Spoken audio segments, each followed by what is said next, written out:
Bonjour les vaillants doctorants, j'espère que vous allez bien. Aujourd'hui, on va voir 8 choses que j'aurais aimé savoir avant de commencer mon doctorat. Donc si tu es en thèse, reste jusqu'au bout, cette vidéo va t'aider énormément à anticiper ce qui va se produire pendant ton doctorat. Car dans cette vidéo, on va parler de santé mentale, de détermination, de syndrome de l'imposteur, comment surmonter tout cela. La première chose que j'aimerais te dire, c'est qu'il est possible de garder une bonne santé mentale pendant le doctorat. Tu n'as pas besoin de tout sacrifier, de tout détruire pour ta thèse. Tu n'es pas obligé de travailler 80 heures par semaine. C'est à toi de créer le doctorat que tu veux créer. J'ai fait une vidéo là-dessus qui s'appelle « Deviens l'architecte de ton doctorat » que je t'invite à aller voir. C'est possible d'avoir un bon équilibre entre ta vie privée et ton doctorat. Mais c'est à toi de proactivement le créer, cet équilibre. La deuxième chose, c'est qu'un doctorat requiert de la détermination. Il va y avoir des hauts et des bas, des moments de solitude, des moments où ta famille va te manquer, où tu vas te sentir isolé, il y a des moments différents où tout va bien et où tu es heureux. Mais il y a beaucoup d'obstacles à surmonter, à affronter. Et si tu n'es pas déterminé et que tu n'as pas ton objectif final en tête, ça va être très difficile. Donc essaye de définir pourquoi tu fais ton doctorat et sois déterminé à agir chaque jour. Le troisième point, c'est que faire un doctorat n'est pas une tâche simple. Il y a énormément d'inattendus, de choses à faire. Ce n'est pas une douce rivière que tu vas traverser en canoë. Il va y avoir des rapides pendant ce chemin-là.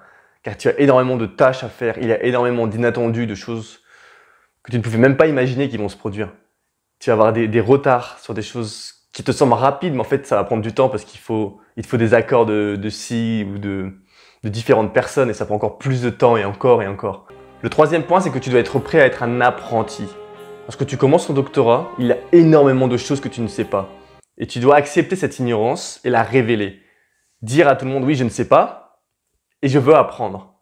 Car si tu savais déjà tout faire, il n'y a pas d'intérêt à faire un doctorat. Le but du doctorat, c'est justement d'apprendre, de te former, d'apprendre à rédiger, d'apprendre à lire de la littérature, à récupérer l'information dans la littérature, d'apprendre à développer un projet de recherche, de devenir un chercheur indépendant. J'en parle plus en détail dans une autre vidéo qui est sortie la semaine dernière. Mais si tu n'acceptes pas cela et que tu décides de cacher ton ignorance, tu vas perdre énormément de temps et tu vas faire beaucoup d'erreurs que tu aurais pu éviter. Et c'est pour ça qu'il y a beaucoup de gens qui ont le syndrome de l'imposteur, c'est parce qu'ils ont l'impression qu'ils doivent tout savoir. Alors qu'en fait, non. Tu ne dois pas tout savoir en doctorat. Le but du doctorat, c'est justement d'apprendre pour après avoir un certain niveau de connaissance. Le cinquième point, c'est renseigne-toi sur toutes les opportunités. Pendant le doctorat, il y a énormément de possibilités et d'opportunités. Et c'est à toi d'être présent, proactif et de les saisir. Tu peux participer à des conférences, à des colloques, tu peux donner des cours, enseigner, tu peux créer des projets, tu peux avoir des étudiants, tu peux enseigner. Il y a énormément de choses que tu peux faire et renseigne-toi sur ces choses-là. Est-ce que tu veux suivre certains cours? Quelles compétences veux-tu développer pendant ton doctorat? Le sixième point important, c'est de se renseigner sur les obligations. Que dois-tu faire pendant ton doctorat pour obtenir ton doctorat? Donc bien sûr, tu dois avoir ta thèse rédigée. Mais certaines universités demandent que tu suives un certain nombre de cours, que tu enseignes un certain nombre de cours. Donc renseigne-toi sur tous ces prérequis dès le début. C'est très important parce que il vaut mieux le savoir dès le début pour savoir à quoi s'attendre plutôt qu'en dernière année de thèse se rendre compte de tout ce que tu dois faire. Le septième point important est de se renseigner sur l'endroit où tu vas aller. Est-ce que le groupe de recherche te convient? Est-ce que le superviseur te convient? Discute avec toutes ces personnes-là, car tu vas passer de nombreuses années avec ces personnes. Et il vaut mieux être avec des personnes que l'on apprécie. De plus, est-ce que le pays te convient? Est-ce que la ville te convient? Est-ce que tu aimes ces choses-là? Renseigne-toi, c'est toujours utile. Des fois, on ne sait pas forcément, à quoi s'attendre. Mais des fois, c'est mieux d'avoir un enfer connu qu'un enfer inconnu. Le huitième point est de connaître ton pourquoi. Pourquoi fais-tu un doctorat? Pourquoi fais-tu une thèse? Je le répète énormément sur ma chaîne, mais je pense que c'est vraiment la chose qui permet de se guider, de se mener, d'avoir un désir d'agir.